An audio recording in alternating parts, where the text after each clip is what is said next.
So my dude's Valkyrja, and today I want to talk to you guys about a little something that could potentially be a bit of an issue on the global side. So these are the CN banner releases. Here you can see Claudia, then Cobalt, then they had the collab, then Mark, then Nemesis, then Frigg, then Ruby, etc. And lots of reruns in between. So I want to talk about it today and talk about it in comparison to global, because global is kind of doing its own thing, but this is insanely hectic. And I do want to talk about it. So if you look at the length of the banners, thanks to the towerfantasy.info website, wonderful database, I recommend checking it out. If you look at the length of the banner, you can see that inconsistent is kind of an understatement. This is beyond inconsistent. They're kind of doing their own thing. Sometimes they have overlap, like here. Sometimes there's some overlap. Sometimes there's no overlap doing reruns. Sometimes they do banners for 20 days. Sometimes they do banners for 2 days. Sometimes they do banners for 10 days. Sometimes 18 days. It's very inconsistent. It seems like we're getting a much similar treatment to that in global. But the thing that causes concern for this is the fact that, one, we have a longer banner already than any banner in CN history. And two, we have content coming to us at an accelerated pace.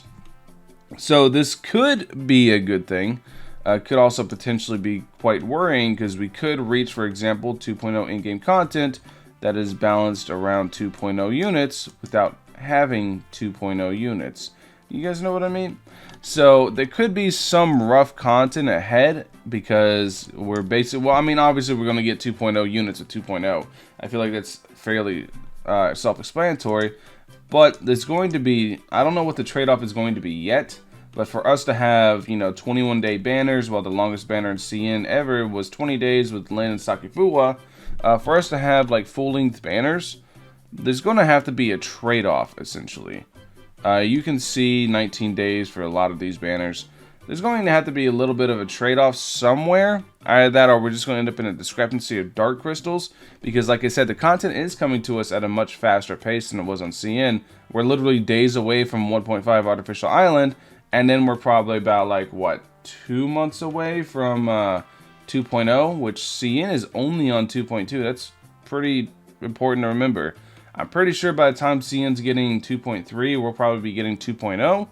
So we're only 3 patches behind. It's really not a really big gap. It's not nearly as big as it seems, because it seems like what the dev team's doing, at least in my opinion, is they're kind of developing the game as they go, obviously, but it seems like they're taking a lot of the profit from the game and investing it back into the game to develop the game as they go, which I think is awesome. I think that's the way money should, I think that's the way the money the games make should be made, or should be spent, personally.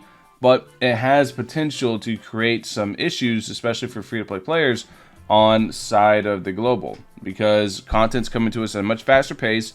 Banners are coming to us at what appears to be much slower. I mean, we have the Claudia banner that's going to overlap for 5 days. I don't know what they're going to do with Cobalt B if they decide to release Cobalt B. I don't know what they're going to do with if they for some reason release the collab characters, which I don't think they will. I'm under the assumption they're not going to, but I don't know. Anyways, that's basically a video, quick video. Just wanted to point this out so people, especially free to play, you guys can start saving your dark crystals now for units you want, because you guys got to understand, one, global's on a much faster pace, while the banners are longer. We're on a much faster pace than CN, so maybe you might have more opportunity to actually spend your dark crystals on these banners. I don't know. But if you have a specific team you're wanting to save for, I highly recommend doing it. And then two, I personally have some friends that are just wanting to summon just to summon, even though it doesn't make sense for their account. And I'm like, you really want to hold on to that, because we're getting kind of close to 2.0, and getting 2.0, or getting close to 2.0 means this. Means Lin is coming, and Lin is a must.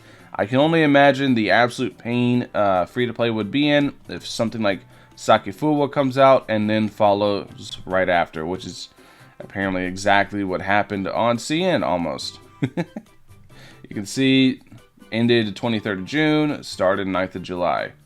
Yeah, so Sakifuwa and then Lin happening almost immediately is something to think about. But just wanted to make this video to give you guys basically a heads up. Like, hey, these banners are going to start coming fairly rapidly, as the content comes fairly rapidly, and the banner release schedule is not something we can accurately predict because, like I said, on CN, they're inconsistent at best. Anyways, let me know what you guys think in the comment section below. Tell me who you guys are saving for in the comment section below. Genuinely curious. I just wanted to, once again, not to repeat myself too much, but I really did want to make this out. I want to make this video so people have the heads up and the opportunity, like, hey, you really need to save for the 2.0 characters you want, because we're going to get there very, very soon. Anyways, thank you guys for watching. Catch you guys in the next one. Peace.